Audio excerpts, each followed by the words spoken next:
美国要扣对顶关税，当咧针对进口药品甲半导体启动调查。但台积电的美国厂就提交意见，建议美国唔通加扣税，因为这进口的晶片若扣税，会冲击台积电的营运，影响台积电伫咧美国投资的计划。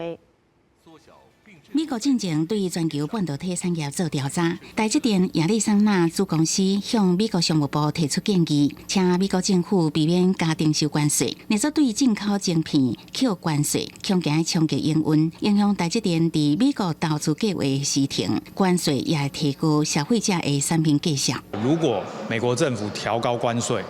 虽然可能会降低客户下单的意愿，影响到台积电的营收，但是 关税就是客户要台积电在美国建厂的理由，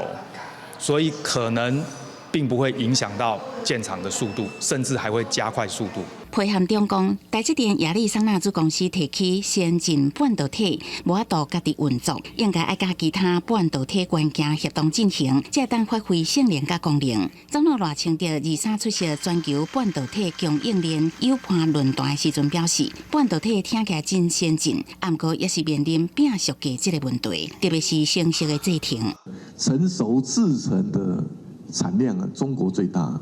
包括政府补助。 低价倾销，半导体同样会面对这个严重性。如果我们不积极面对的话，只会越来越严重。若是半导体关税影响产业的发展，23个金融市场嘛出现波动，台股开盘有小可起，盘中起势有较黏，目由红变乌，上收目干那21624点。现在票兑换美金以白盘开出是30.07块，盘中上收目干那30.005块，升达6.5分，面临30块的保卫战。它可能是一个区间，可能29.8、30.2、3.3